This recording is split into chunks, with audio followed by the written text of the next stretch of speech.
Olá pessoal, sejam bem-vindos ao Libre, eu sou a Dijane e no vídeo de hoje eu vou apresentar para vocês o conceito sobre clássicos literários. Mas afinal de contas, o que é um clássico? Essa e outras perguntas vocês vão ficar sabendo depois da vinheta.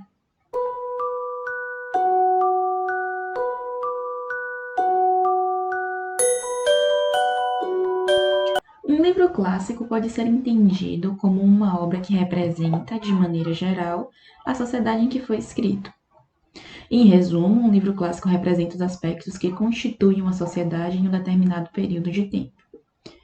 Ou ainda, de acordo com as palavras do músico e compositor Renato Rocha, clássica é a obra que tem dimensão universal, consegue atravessar gerações, fronteiras e nacionalidades sem perder as suas características.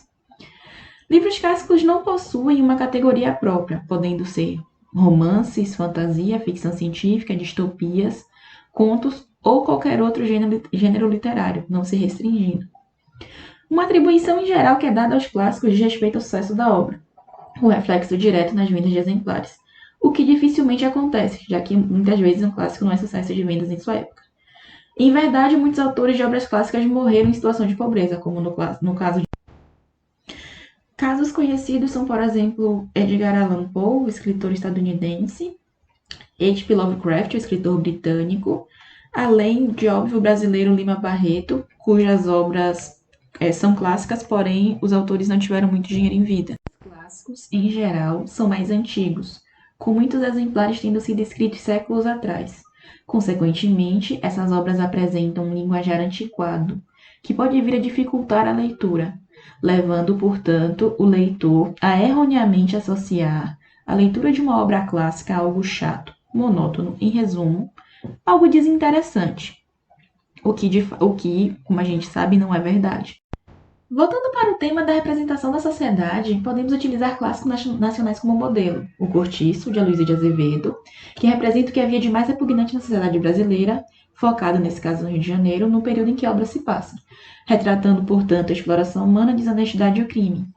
Um exemplo claro dessa representação são as escravas de ganho, retratadas na obra por meio da personagem Bertoleza, onde, naquela época, tais pessoas eram figuras comuns em todo o país.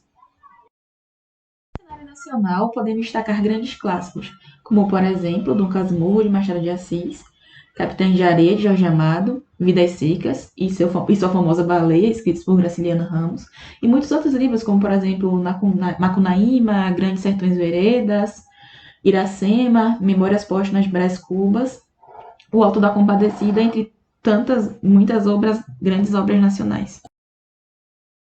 No cenário internacional, podemos destacar Orgulho e Preconceito, livro da famosa escritora inglesa Jane Austen, cuja obra retrata diversos aspectos da sociedade britânica, nos séculos XVIII e XIX, vistos sob a ótica da autora. Nesse livro em especial, Austen retrata a sociedade a partir dos aspectos da desigualdade social, tecendo críticas ao sistema ao qual as pessoas eram submetidas, algo comum à sociedade aristocrática, tecendo críticas sutis e realizando uma abordagem um pouco mais ácida, diferentemente de alguns livros da época. Podemos destacar ainda na literatura internacional os demais livros da própria autora Jane Austen, além do trabalho das irmãs Brontë, em especial O Morro dos Ventos Uivantes, de Emily Brontë, Jane Eyre, escrito por Charlotte Brontë, bem como outros livros, como, por exemplo, A Divina Comédia, de Dante, as obras de Shakespeare, com destaque a peça Romeu e Julieta, A Odisseia de Homero, As Crônicas de Nárnia, de C.S. Lewis, além do famosíssimo Senhor dos Anéis, de Tolkien, entre tantas outras muitas obras. Para representar a sociedade no período em que a obra foi escrita, alguns livros clássicos são obras cujo objetivo do autor era a tentativa de predição do futuro de uma sociedade que ele especulava, seja literalmente, ou seja, eu tenho certeza de que a sociedade vai ser assim, ou ainda por meio de alusões e futuros distópicos. Nesse caso, a gente tem livros que são as famosas distopias. Muitos livros conhecidos desse tipo são Fahrenheit 451, de Ray Bradbury, A Revolução dos Bichos, em 1984, de George Orwell, e ainda Admirável Mundo Novo, de Aldous Huxley, entre tantos outros. Nós podemos concluir que, de fato, não há definição clara e precisa do que seriam os clássicos, além se a gente pegar, por exemplo, definições utilizadas por dicionários. Mas Um dos aspectos muito importantes desse tipo de obra é que clássicos são elegidos, eles são eleitos pela sociedade atual. Então, somos nós que definimos os livros clássicos. E caso essa definição ela não tenha ficado muito precisa para vocês, clássicos também podem ser aquele tipo de livros que a escola te obriga a ler para tu passar no vestibular. Então, pessoal, esse foi o vídeo de hoje. Espero que vocês tenham gostado. Não se esqueçam de curtir o vídeo, me seguir nas redes sociais. E caso tenha alguma dúvida, deixe aí nos comentários. Até o próximo vídeo.